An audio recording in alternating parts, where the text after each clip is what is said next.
नमस्कार दोस्तों, मैं संतोष कुमार सिन्हा आप सबका स्वागत करता हूं अपने इस चैनल में जिसका नाम है स्टॉक लर्निंग। दोस्तों, आज रिलायंस एजीएम में आलोक इंडस्ट्रीज़ का नाम नहीं लेने के कारण मेरे बहुत से भाई, बहुत से आलोक इंडस्ट्री के निवेशक थोड़े मायूस हो गए। उन्हें ऐसा लग रहा था कि शायद मुकेश अंबानी जी अगर आलोक के बारे में कुछ बोल देते तो आलोक के निवेशकों के लिए अच्छा होता, आलोक के शेयर के लिए भी अच्छा होता।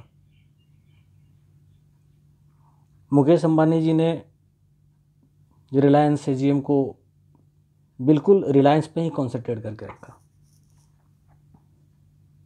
बिल्कुल जो बोलते हैं ना, नपे तुले शब्द का इस्तेमाल करना, उन्होंने बिल्कुल ही नपे तुले शब्दों में अपना भाषण दिया। उन्होंने जियो के बारे में बताया कि जियो 5G सॉल्यूशन के साथ आ रही है। जियो के साथ गूगल जो है वो पार्टनरशिप कर रहा है। गूगल का एसोसिएशन होगा जिसमें गूगल 7.7% स्टेक लेगा जियो में, और इसके बदले में वो 33,737 करोड़ रुपये इन्वेस्ट करेगा। गूगल और जियो मिलकर एक स्मार्टफोन लेकर के आएंगे जो एंड्रॉयड बेस्ड होगा। ये सारी बातें करी उन्होंने। शायद उन्होंने ये भी कहा कि दिसंबर तक KG-D6 बेसिन का प्रोडक्शन जो है वो स्टार्ट हो जाएगा। ये सारी बातें कही उन्होंने, मगर नीता अंबानी जी ने एक लाइन ये कहा अपने स्पीच में कि Reliance family 1 lakh PPE kit daily provide करा रही थी कोरोना जब शुरू हुआ उसके बाद। लोग ये उम्मीद कर रहे थे कि वो आलोक इंडस्ट्रीज़ का भी नाम लेती, क्योंकि आलोक इंडस्ट्रीज़ ही PPE किट बना रहा है, मगर ऐसा हुआ नहीं। खैर, ये तो सबको पता है, रिलायंस तो PPE किट बना नहीं रहा। PPE किट तो आलोक इंडस्ट्री ही बना रही है।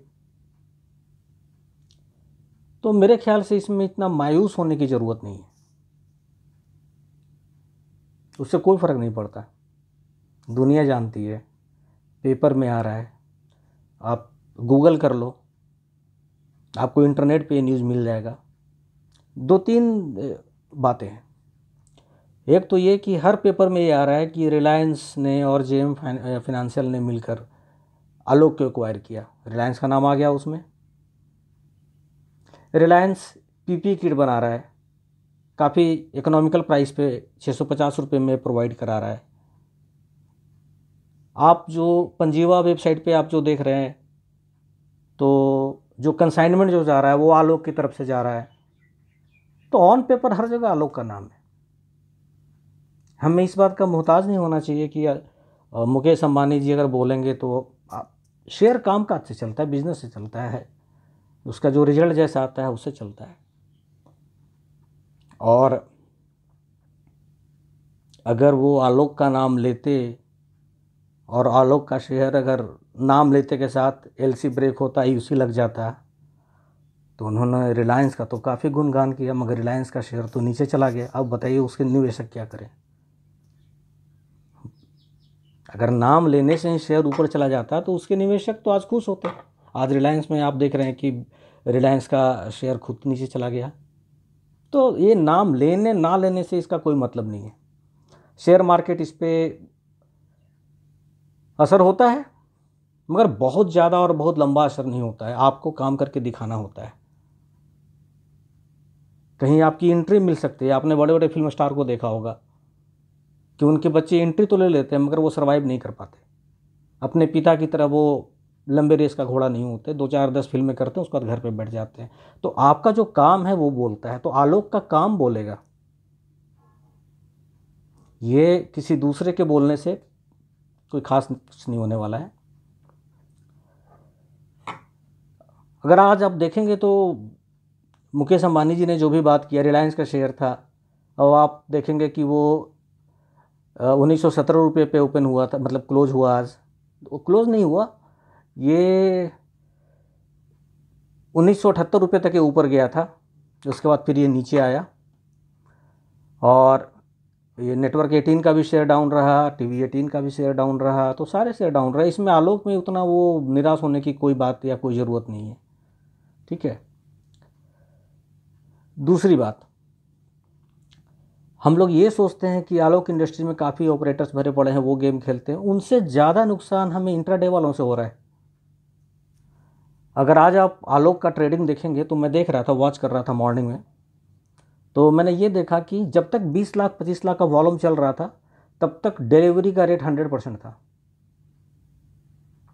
जैसे ही एलसी ब्रेक हुआ और 50 लाख 75 लाख 1.5 करोड़ 2 करोड़ जाना शुरू हुआ, आप देखेंगे कि आज उसका जो डिलीवरी है वो 57.76 या कुछ ऐसे % पे चला गया। यानी आधे लोगों ने डिलीवरी दिया, बाकी आधे शेयर कहाँ गए? तो ट्रेडिंग। और आलोक में तो ट्रेडिंग फिर भी आप 57% की डिलीवरी हुई, मगर अगर आप रिलायंस देखेंगे तो वहाँ तो 16-17% का डिलीवरी हुआ, तो वहाँ भी ट्रेडिंग इंट्राडे। तो इंट्राडे वालों से ज़्यादा नुकसान होता है। ऑपरेटर से आलोक इंडस्ट्री को बहुत ज़्यादा नुकसान तो जो करना था उन्होंने कर दिया, मगर अभी जो अगर आप ट्रेंड देखेंगे तो उसमें इंट्राडे वाले ज़्यादा परेशान कर रहे हैं। वो जो है वो एलसी को टूटने नहीं दे रहे हैं। उसके अलावा मैं एक बात और बताना चाहूँगा कि मुकेश अंबानी ने या नीता अंबानी ने ऐसा क्यों कहा कि हमने 1 लाख पीपीई किट लोगों को प्रोवाइड कराया, आलोक इंडस्ट्री का नाम क्यों नहीं लिया? आलोक इंडस्ट्री का जब आप शेयर पैटर्न देखेंगे, मैं इस डिस्क्रिप्शन में वो सारे लिंक डाल दूंगा मैं, जो share pattern share holding pattern जो है, अगर आप वो देखेंगे तो उसमें क्या है कि उसमें जो 6 पॉइंट समथिंग % जो है वो प्रमोटर का है, और जो आप देखेंगे तो 37.7% मुकेश अंबानी जी का है रिलायंस इंडस्ट्री के नाम से, और ये जो है वो पब्लिक होल्डिंग के अंदर आता है। यानी रिलायंस इंडस्ट्री जो है वो पब्लिक होल्डिंग के अंदर आती है। यानी पब्लिक होल्डिंग में हम भी हो गए, आप भी हो गए, रिलायंस इंडस्ट्री भी हो गई। तो जैसे हम नहीं बोल सकते कि ये मेरी कंपनी है, मेरा इसके पास ओनरशिप है, वैसे शायद मुझे जो लगता है शायद डॉक्यूमेंट के अकॉर्डिंग वो भी नहीं बोल सकते अभी। हाँ, कुछ लोग ये बोलते हैं, हमेशा कुछ लोगों का बोलना होता है कि भाई ये तो पुराना है और आगे चल करके वो चेंज हो जाएगा। तो ठीक है, जब चेंज होगा तो होगा, अभी तो ऐसा नहीं है। और अगर बहुत ही पुराना है तो उसमें रिलायंस इंडस्ट्री का नाम क्यों है? अगर ये बहुत पुराना है तो उसमें रिलायंस इंडस्ट्री का जो करंट जिनका होल्डिंग है 250 करोड़ के बदले में उन्होंने जो लिया है 83 करोड़ का शेयर, 83 करोड़ शेयर, तो वो क्यों है उसमें? तो इस पर हम इसको इग्नोर नहीं कर सकते इस चीज़ को। तो जब तक रिलायंस इंडस्ट्री प्रमोटर ग्रुप में नहीं आती है ऑन डॉक्यूमेंट में बोल रहा हूँ, तब तक वो ये नहीं बोल सकती कि मेरी कंपनी है। मुझे ऐसा लगता है क्योंकि वो प्रमोटर ग्रुप में उनको दिखाया नहीं गया। तो शायद ये भी एक वजह है जिसके कारण से उन्होंने इनडायरेक्टली पीपी किट का तो नाम लिया, 1 लाख पीपी किट का तो नाम लिया, मगर उन्होंने आलोक इंडस्ट्री का नाम नहीं लिया। मुझे ऐसा लगता है। दूसरी बात मैं ये बताना चाहूँगा कि एलसी का ये जो भी हवा बनाया गया था वो ये कहकर बनाया गया था कि भाई बीएसई का कहना है, बीएसई ने पूछा है आलोक इंडस्ट्री से कि आपके शेयर के प्राइस इतने क्यों बढ़ रहे हैं, और बीएसई उसको इन्वेस्टिगेट कर सकती है इस चीज़ को कि शेयर का प्राइस जो है वो आपका इतना तेज़ी से क्यों बढ़ रहा है। मैं एक चीज़ आपको बताना चाहूँगा कि कल 14 तारीख को ही लगभग 3 सवा 3 के आसपास बीएसई के कोई है मिस्टर रमेश शेट्टी, तो रमेश शेट्टी ने खुद ही एक डॉक्यूमेंट अपलोड किया है और उस पर उन्होंने लिखा है कि आलोक इंडस्ट्री के खिलाफ कोई भी केस किसी ने भी फाइल नहीं किया है, कोई भी कंप्लेन रजिस्टर नहीं कराया है, किसी भी कंप्लेन का जो है इन्वेस्टिगेशन नहीं चल रहा है, कोई भी कंप्लेन का इन्वेस्टिगेशन पेंडिंग नहीं है, ये उन्होंने खुद डाला है। तो बीएसई ने खुद क्लीन चिट दे दिया आलोक इंडस्ट्रीज को। तो फिर तो बात खत्म हो जानी चाहिए थी। कल उन्होंने डाला तो आज सुबह से तो अब हो जाना चाहिए था, मगर फिर भी नहीं हुआ। तो ये सब बीएसई का ऐसा बहाना है, सब ऐसा कुछ नहीं है। रिलायंस ने भी जवाब दे दिया, बीएसई ने भी क्लैरिफिकेशन कल डाल दिया, तो बात तो खत्म हो गई। फिर क्यों डाउन है? तो ये जो है मेन जो डाउन है वो इसलिए है कि इसमें प्रमोटर्स तो पहले से ही हैं, कुछ इंट्राडे वाले भी हैं। और एक अच्छी बात मैं इसको बोलूँगा, आलोक इंडस्ट्री में पहले क्या होता था कि एलसी लगता था तो एलसी लगता चला जाता था, मतलब आप निकल नहीं सकते, आप चाह करके भी नहीं निकल सकते उसमें से। और अभी क्या होता है कि आज सुबह में 25 लाख का डेटा ट्रेडिंग वॉल्यूम था और वो वॉल्यूम बढ़ के 2.5 करोड़ हो गया। यानी इतना आपको एक रेंज मिलता है, इतना स्लैब मिलता है कि आप उसमें, अगर आपके पास आप नॉर्मल इन्वेस्टर हैं तो आप उसमें निकलने का भी मौका मिलता है इसमें, और लोग उसी में इंट्राडे कर जाते हैं। तो ये एक अच्छी बात है कि हम ये तो बोल सकते हैं ना कि पूरी तरीके से लॉक नहीं है, लॉक नहीं होना चाहिए। जैसे यूसी में लॉक होता है तो लोगों को बहुत अच्छा लगता है, एलसी में लॉक होता है तो बहुत बुरा लगता है, लेकिन अभी एलसी में भी लॉक नहीं है। ये आपको चांस दे रहा है कि आप खरीद भी सकते हैं, आप निकल भी सकते हैं। हालांकि निकलने की तो खैर मेरी शुरू से मंशा नहीं रही है और ना ही मैं किसी को सलाह दूंगा इस बात की। बने रहिए, मैं शुरू से बोलता हूँ स्क्रिप्ट बहुत अच्छा है। बस आज मैं ये बताना चाह रहा था कि जो लोग निराश हैं कि मुकेश अंबानी ने आलोक इंडस्ट्री का नाम नहीं लिया, तो आपसे ज़्यादा निराश तो रिलायंस इंडस्ट्री के निवेशक को होना चाहिए। भाई रिलायंस इंडस्ट्री का तो खूब भर भर का नाम लिया उन्होंने, फिर भी रिलायंस का शेयर नीचे चला गया। तो हमें तो कुआं में चला जाना चाहिए, उनको बेहोश होना चाहिए रिलायंस वाले को, हमें कुआं में चला जाना चाहिए, या हमें बेहोश होना चाहिए, उनको कुआं में चला जाना चाहिए, यही हो सकता है। तो ऐसा कुछ नहीं है। मैं शुरू से हमेशा बोलता हूँ कि कंपनी अगर अच्छा काम करेगी, कंपनी का एक वैल्यू बनेगा, कंपनी का वैल्यू बनेगा, कंपनी पैसे कमाएगी, अर्न करेगी, तो कंपनी के बैलेंस शीट में दिखेगा, कंपनी के बैलेंस शीट में दिखेगा तो शेयर प्राइस ऊपर जाएगा और फिर इसमें इन्वेस्टर्स आते जाएंगे। हमें बस इन चीज़ों का ध्यान रखना है। बाकी उसने क्या बोला, उसने क्या बोला, उसने क्या बोला, उससे कोई मतलब नहीं है, ना होना चाहिए। क्योंकि अगर कंपनी अच्छा करेगी, आप जैसे देखिए टीसीएस ने अच्छा किया, 1600 का शेयर था, 2250 के आसपास चला गया। इन्फोसिस ने अच्छा किया, 600 का था, 800 के रेंज में ट्रेवल कर रहा है। एमआरएफ टायर्स ने भी अच्छा किया, 57,000 के आसपास का था, अभी देखिए 63-64 के आसपास ये कर रहा है। लेकिन अगर आप अच्छा नहीं करेंगे तो चाहे छोटी कंपनी हो, जैसे बीसीजी को देखिए, आप ऑप्टो सर्किट को देखिए, इन्होंने अच्छा फिनेंशियल रिजल्ट नहीं दिया है, देखिए इनमें एलसी लगा हुआ है, लोग निकल नहीं पा रहे हैं। इनसे भी अगर बड़ा एग्जांपल चाहिए, आप आईआरसीटीसी को देख लीजिए, उन्होंने भी अपना ये मार्च का जो फिनेंशियल है उन्होंने अच्छा पोस्ट नहीं किया, वो भी शेयर जो है वो 1800-1900 पे चल रहा था, आज 1200-1300 पे चला गया, 13 से ज़्यादा 1400 जाता है, फिर नीचे चला आता है। तो आपको काम काज करके दिखाना होगा अगर आपको मार्केट में टिकना है तो। और आलोक इस चीज़ को कर सकती है, आलोक में पोटेंशियल है। मैंने डेटा इसका काफ़ी एनालाइज किया है, कंपेयर भी किया। मैंने कल के वीडियो में भी बोला था कि पेज इंडस्ट्री से मैंने कंपेयर भी किया है और मैंने देखा है कि आलोक का सेल्स बहुत अच्छा है, इसमें पोटेंशियल बहुत अच्छा है, कंपनी काफ़ी ग्रो कर सकती है। बस आप टाइम दीजिए, थोड़ा समय देने की ज़रूरत है। अभी तो मैनेजमेंट ने ठीक से ऑपरेशन भी अपने हाथ में नहीं लिया है। अभी स्टार्टिंग में ही जो कर रही है उसके बल पर अभी इसका फुल फ्लेज में इसके जो डिस्ट्रीब्यूशन चैनल्स हैं बाहर में, आप देखेंगे इसको 120 स्टोर 122 स्टोर हुआ करते थे यूएस में, बाहर में, वो फुल फ्लेज में आप इसको काम करने दीजिए। जो एक्सपोर्ट करती थी श्रीलंका और बांग्लादेश और अफगानिस्तान और यहाँ वहाँ, इसको फुल फ्लेज में आप काम करने दीजिए। उसके बाद आप देखिए इसके अंदर बहुत पोटेंशियल है, बहुत ज़्यादा पोटेंशियल है इसके अंदर। एक बात मैं और कहना चाहूँगा कि मैं देख रहा था आज एक दो यूट्यूबर्स को मैं देख रहा था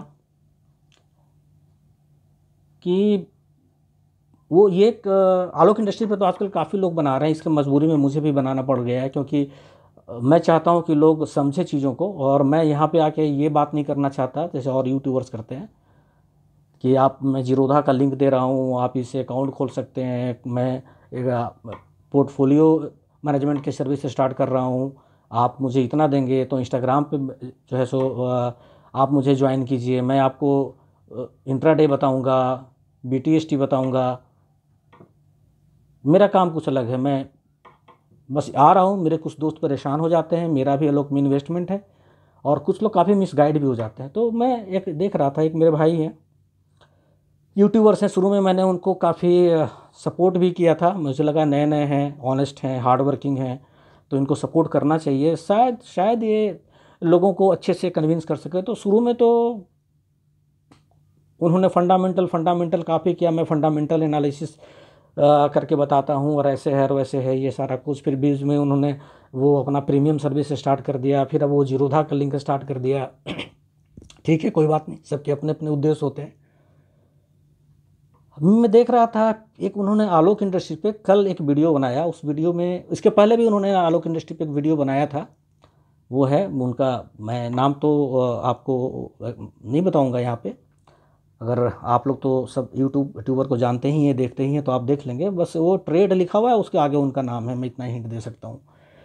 उन्होंने एक बार बताया कि आलोक इंडस्ट्री का वॉल्यूम बहुत ज़्यादा है और इसमें आपको ये प्रॉफिट बुकिंग जो है वो करते रहना चाहिए। तो प्रॉफिट बुकिंग करते रहना चाहिए, आलोक पे नहीं, ये हर शेयर पे लागू होता है।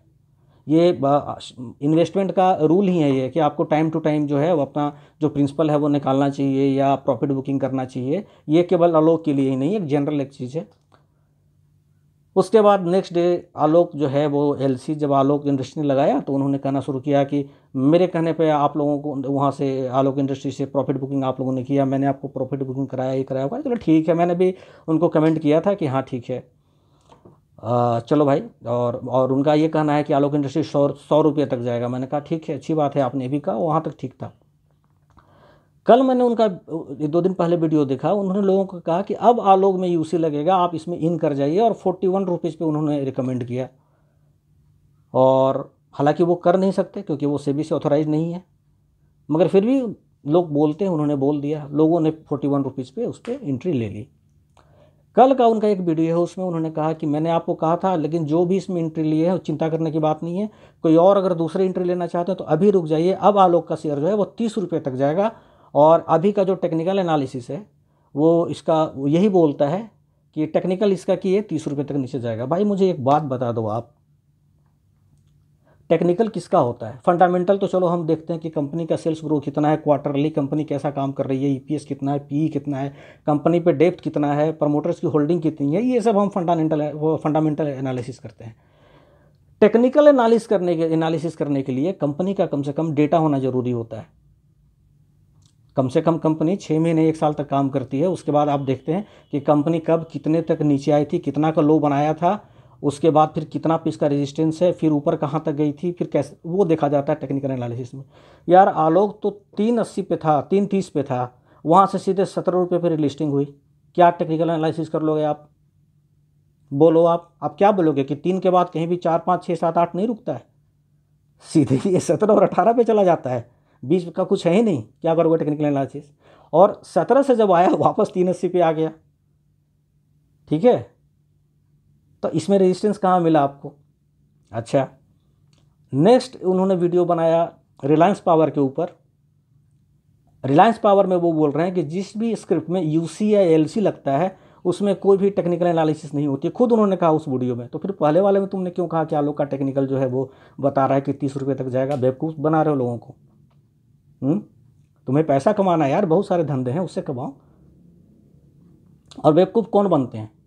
बेवकूफ़ वो बनते हैं जिनके पास 200 शेयर है, 500 शेयर है, 1000 शेयर है। उन्हें नहीं उतना पता, वो नहीं जानते हैं फंडामेंटल एनालिसिस क्या होता है, टेक्निकल एनालिसिस क्या होता है।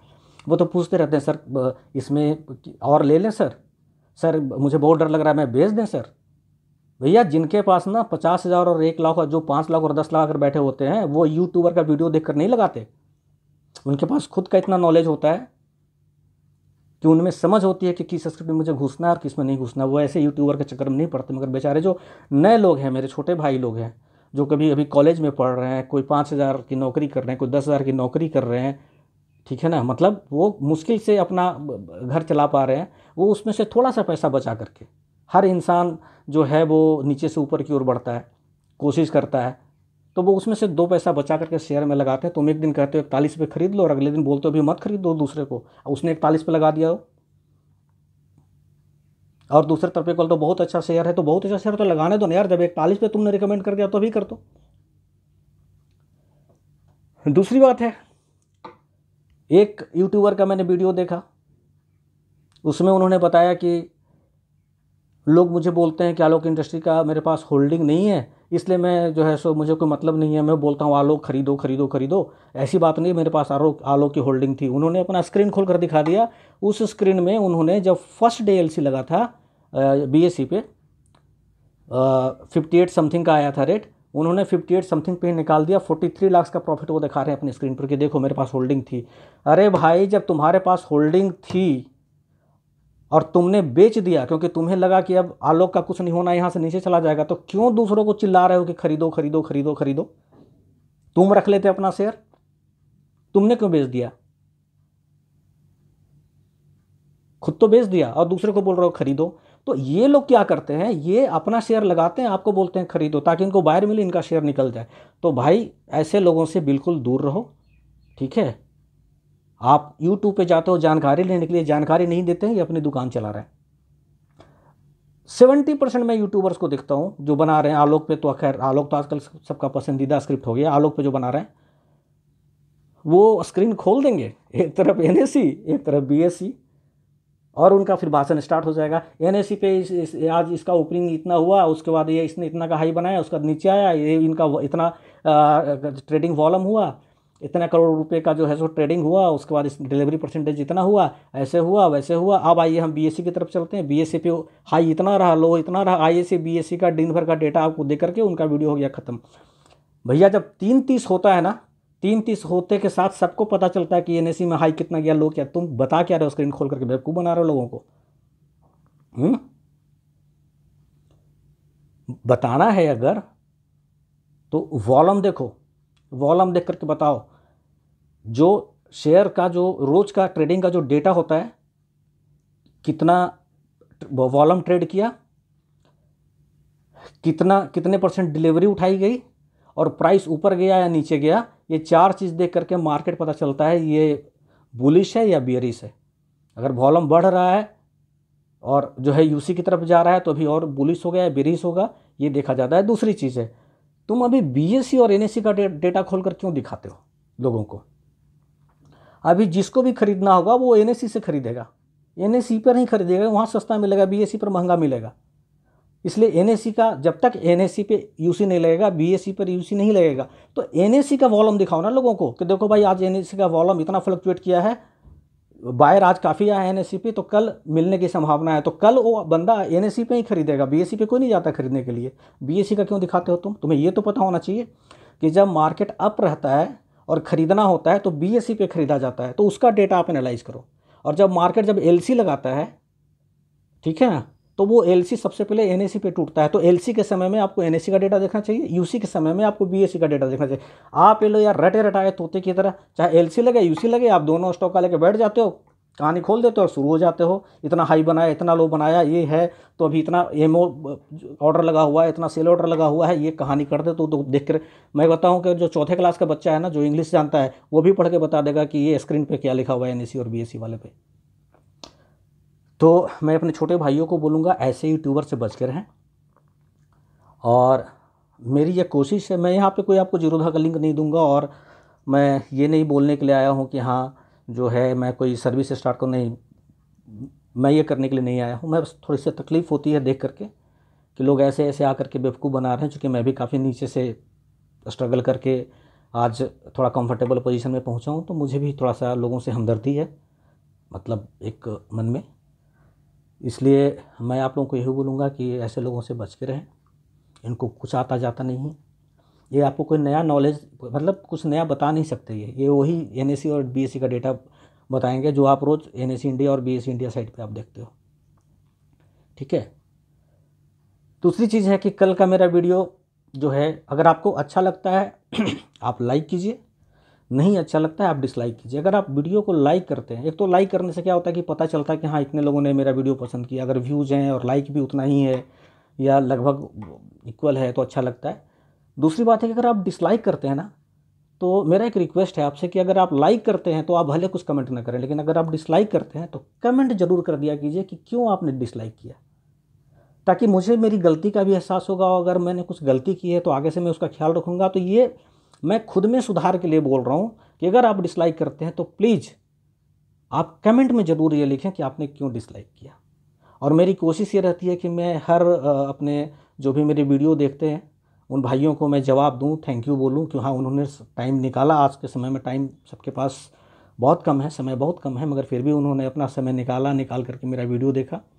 तो मैं कोशिश करता हूं कि हर किसी को मैं रिस्पेक्ट दूं, हर किसी को रिकॉग्नाइज करूं कि हाँ अगर आपने कमेंट लिखा तो वो मैंने पढ़ा। इससे ये होता है कि मैंने रिस्पेक्ट दिया आपको कि नहीं भैया, मैंने इग्नोर नहीं किया आपके कमेंट को, आपके कमेंट को मैंने पढ़ा। तो उसी तरीके से मेरा भी रिक्वेस्ट है कि अगर आप खासकर अगर आप लाइक करते हैं, कमेंट नहीं करते हैं, कोई दिक्कत नहीं है, लेकिन अगर आप डिसलाइक करते हैं तो आप ज़रूर कमेंट करके बताइए कि आपने डिसलाइक क्यों किया, ताकि मैं भी तो एनालाइज करूँ कि मुझसे कहाँ पे गलती हुई है, या अगर कुछ मिस इंटरप्रिटेशन हुआ है, अगर कुछ मिसअंडरस्टैंडिंग हुई है, तो मैं आपको उस कमेंट में रिप्लाई करूँगा कि मेरा कहने का मतलब ये था, आपने इसको अन्यथा, तो एक क्लैरिफिकेशन आ जाएगा साथ में। बस मैं यही कहना चाहता था आप लोगों से। बाकी मस्त रहिए। मैं तो आज फिर यही बोलूँगा कि आलोक अच्छा काम करे, ऊपर जाए, ऊंचाइयों को छुए, और तभी इसके शेयर में चमक आना है। बाकी पंजीवा वेबसाइट पे हम देखें, वहाँ पे हमारे पास रोज़ आए, जिसको शिपमेंट जा रहा है, उसको कंसाइनमेंट जा रहा है, उसको वो जा रहा है, इससे हमारा आलोक बढ़ेगा। आप निराश ना हो कि मुकेश भाई ने नाम नहीं लिया आलोक का, उनके साथ कोई मजबूरी होगी, कोई कुछ ऐसा लीगल प्रोसीजर होगा जिसके तहत वो नाम नहीं ले सकते आलोक का कि हाँ now Alok industries part of Reliance industries, क्योंकि ये पब्लिक शेयर होल्डिंग में उनका जो है वो नाम है रिलायंस इंडस्ट्री का। तो there must be something which we all don't know, तो ये मजबूरी होगी। बाकी आप लोग मस्त रहें, स्वस्थ रहें, व्यस्त रहें, और मेरा चैनल देखते रहें। नमस्कार, जय हिंद, जय भारत।